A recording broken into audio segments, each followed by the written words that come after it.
mengenai materi hikayat. Sebelumnya perkenalkan, saya Sofyan Al-Jami, saya Muhammad Sofian.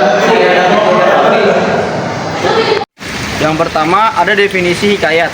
Hikayat adalah sastra prosa lama yang berkembang dalam tradisi lisan Melayu dan ditulis dengan gaya bahasa yang klasik dan biasanya menceritakan tentang suatu kerajaan atau yang berlatarkan istana. Ciri-ciri hikayat itu ada 4. Yang pertama mengandung unsur fantasi, yang kedua bersifat kekerajaan dan mistis, yang ketiga tokohnya luar biasa dan hebat, dan yang terakhir bahasanya berbentuk bahasa klasik. Jadi unsur-unsur hikayat itu ada 7. Yang pertama adalah tema. Tema adalah gagasan utama atau pokok pikiran yang menjadi dasar cerita. Contohnya tema kepahlawanan, kesetiaan, keadilan, atau keajaiban. Yang kedua ada tokoh dan penokohan. Tokoh adalah pelaku dalam cerita, sedangkan penokohan adalah cara pengarang menggambarkan watak tokoh tersebut. Biasanya tokoh utama digambarkan gagah, sakti, bijaksana, dan berani. Yang ketiga ada alur atau plot. Alur atau plot adalah rangkaian peristiwa dalam cerita. Biasanya alur maju atau kronologis.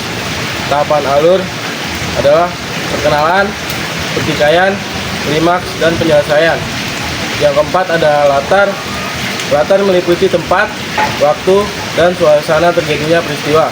Contohnya di istana kerajaan zaman dahulu, suasana megah atau menegangkan. Yang kelima ada amanat. Amanat adalah pesan moral yang ingin disampaikan pengarang kepada pembaca. Misalnya, kebaikan akan selalu menang atas kejahatan. Yang keenam ada sudut pandang. Sudut pandang adalah cara pengarang menempatkan diri dalam cerita. Bisa orang pertama atau aku, atau orang ketiga, contohnya ia atau mereka. Yang terakhir ada gaya bahasa. Gaya bahasa adalah ciri khas bahasa dalam hikayat. Biasanya perincian atau hiperbola, klasik, dan menggunakan kata-kata Melayu lama.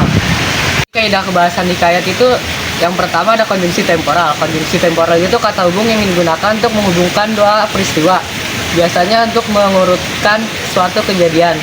Terus yang kedua ada kata kerja aksi. Kata kerja aksi itu kata kerja yang menunjukkan suatu tindakan fisik kayak lari, makan, minum, dan lain sebagainya. Terus yang ketiga ada kata sifat. Kata sifat itu kata yang buat menjelaskan keadaan, watak, kondisi, atau suatu ciri benda kayak tinggi, dingin, panas, atau sebagainya. Terus yang keempat ada majas. Majas itu gaya bahasa yang digunakan untuk menghias suatu kalimat.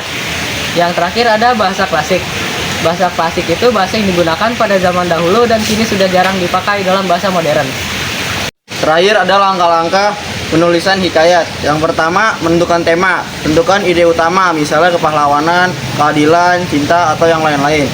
Yang kedua, menentukan tokoh dan watak, buat tokoh utama yang kuat dan tokoh pendukung. Yang ketiga, menyusun alur cerita dari pengenalan, konflik, klimaks, hingga penyelesaian. Yang selanjutnya, menentukan latar, waktu dan tempat yang mendukung suasana cerita klasik. Selanjutnya, menulis dengan gaya bahasa hikayat, gunakan bahasa klasik, kata arkais, dan struktur khas.